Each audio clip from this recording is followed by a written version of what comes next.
I was very hesitant about being around a lot of like anarchists 10 years ago. I was around a lot of them and I still wasn't really sold on like the perspective, because I was like, well, who, had the same questions. Who's gonna build the roads? Who's gonna do the things? And like, I think it's often a little disrespectful when I hear people who are like, well, yeah, I believe in like abolition and anarchism in a way, because anarchism is just the idea of abolishing not only the police and prisons but also the nation state. But people are like, oh, I agree with abolition, I just like don't know like what do we have in place, what do we actually have in place? And that's such a like, I really want people to understand how pissed off I am when I hear people say that like it comes from such a huge privilege. Even if you have all of the disadvantages in the world and you still have the audacity to fix your lips to say like, what else is that? Like, okay, I understand, I get it, abolition is cool, but like, what does it actually look like in practice? What actually happens should we no longer have a state apparatus to rely on?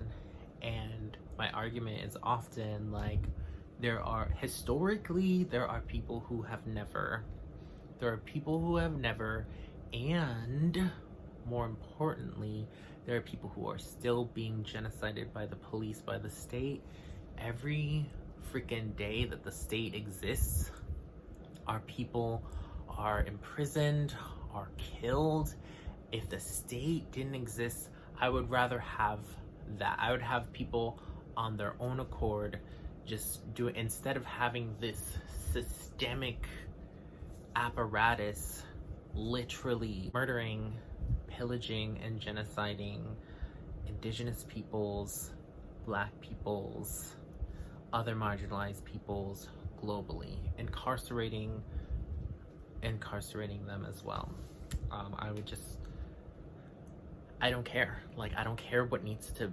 Some people don't have a tomorrow to rely on. People don't have the privilege to think about tomorrow. People don't have the privilege to rely on something that has been so damn genocidal. And I think even more that you look into the history of the US government and the states in general, they're always going to use physical force to get people to do what it wants to do. And that's always, regardless of who is in place, who is in the positions of power, who has seized, the means of production or power or whatever, it's always going to be coercive power that is biased and does have its own self-interest at heart. And those self-interests, when it comes to the Americas or the nation states that exist all over the world, they're not congruent with people's self-interests. I think people can make their own decisions. We're seeing with a lot of conversations around abolition within the last 2 years. 2020 was a very, very exciting year for people like myself who had been in this for such a long time and who have been gaslit a good chunk of our lives, people downplaying the usefulness of autonomy. But at every turn, at every disaster, the people who are on the front lines are often, and who are the actual on the ground first responders to problems and issues within their community, are people just doing the thing. It isn't the state, it isn't anybody that you elected, it's actually people getting to work and doing the nitty gritty. Oftentimes that just so happens to be anarchists, from hurricanes to just so many disasters. It's high time we get to doing things for ourselves and not being politically or spiritually lazy and ceding our power to said state. And yeah, again, I was saying that, I was very, very much not sure and uncertain when I was coming across these political beliefs, because I